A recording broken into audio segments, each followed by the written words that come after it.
میرے عزیز ہم وطنوں، آج میں اب سے کچھ ایسے الفاظ کہنا چاہتا ہوں جو شاید کانوں سے زیادہ دل کے دروازے کھولیں۔ یہ تقریر نہیں، یہ ایک صدائے حق ہے، یہ ایک فریاد ہے، وہ فریاد جو کربلا کے میدان سے لے کر مسجد اقصی کے منبر تک گونجتی رہی ہے۔ یہ آواز ہے ایک زخمی دل کی، یہ پکار ہے ایک غیرت مند قوم کی، یہ صدا ہے اس ایمان کی جو ہمیں وراثت میں ملا تھا اور جسے ہم بھولتے جا رہے ہیں۔ اسلام کا پیغام امن و عدل۔ اسلام وہ دین جو پہلا سبق محبت کا دیتا ہے، جو عدل کو عبادت سے بھی بلند قرار دیتا ہے، جو کہتا ہے ایک انسان کا قتل پوری انسانیت کا قتل ہے۔ لیکن اے میرے بھائیوں، آج اس دین کے ماننے والے ہی ظلم کا شکار بھی ہیں، اور کہیں نہ کہیں ظالم کے مددگار بھی۔ ہم بھول گئے وہ وقت جب مسلمان جہاں جاتا تھا انصاف اور رحمت کا علمبردار کہلاتا تھا۔ اسلام کا اصل چہرہ کہیں پیچھے رہ گیا اور دنیا ہمیں دہشت گرد کہنے لگی۔ لیکن قصور کس کا ہے؟ غیروں کا؟ ہمارا؟ پاکستان کا قیام لا الہ الا اللہ کی بنیاد۔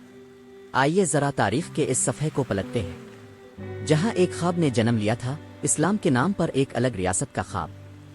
اقبال نے آنکھیں بند کر کے ایک خواب دیکھا کہ ایک ایسی زمین ہو جہاں اذان گونجے تو مسجدوں کی دیواریں کانپ جائیں، جہاں قرآن صرف ریک میں نہ رکھا جائے بلکہ دل میں آتا رہ جائے، جہاں حکومت بھی ہو تو نبی کے نظام کی جھلک ہو۔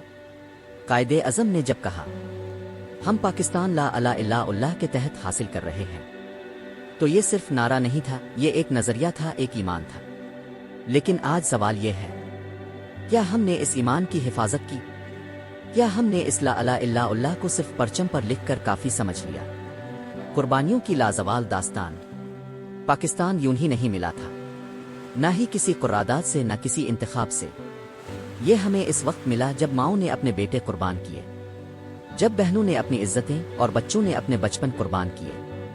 ریلوے اسٹیشنوں پر خون کے چھینٹے، گھروں میں لاشوں کے ڈھیر، قافلے جو چلے تھے ہجرت کی نیت سے، منزل پر پہنچے تو جنازے بن چکے تھے۔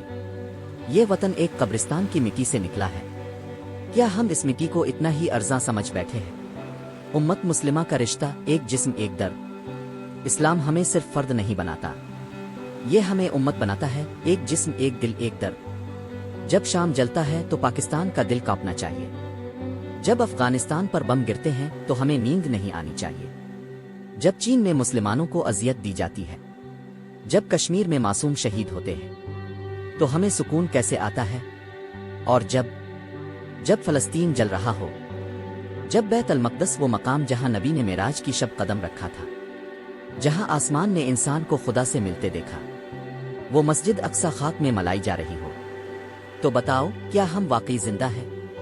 فلسطین جہاں مسلمان کا لہو ارزاں ہے۔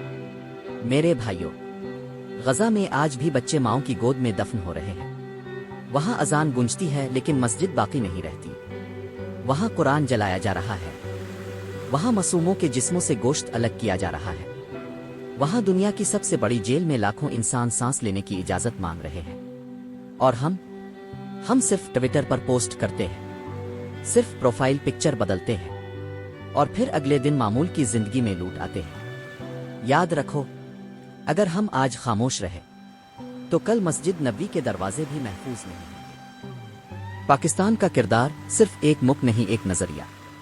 پاکستان صرف 5 وقت کی اذانوں کا ملک نہیں، یہ وہ چراغ ہے جو اندھیرے میں اسلام کا چہرہ روشن کر سکتا ہے۔ اگر پاکستان مضبوط ہے تو امت کو امید ہے، اگر پاکستان بیدار ہے تو فلسطین کے بچے جانتے ہیں کوئی ان کے لیے اٹھے گا۔ پاکستان کو صرف ایٹمی طاقت نہ سمجھو، یہ ایک نظریاتی طاقت ہے۔ یہ وہ ریاست ہے جس نے دین کے نام پر جنم لیا، اور اگر دین ہی اس سے چھن گیا تو یہ صرف نقشہ رہ جائے گا، روح نہیں۔ اسلام اور پاکستان، 2 نام ایک مشن۔ آؤ میرے بھائیوں، آج عہد کریں، ہم صرف جذبات میں نہیں، عمل میں الفامت کے ساتھی بنیں گے۔ ہم صرف جھنڈے نہیں اٹھائیں گے بلکہ کردار سے اسلام کا پرچم بلند کریں گے۔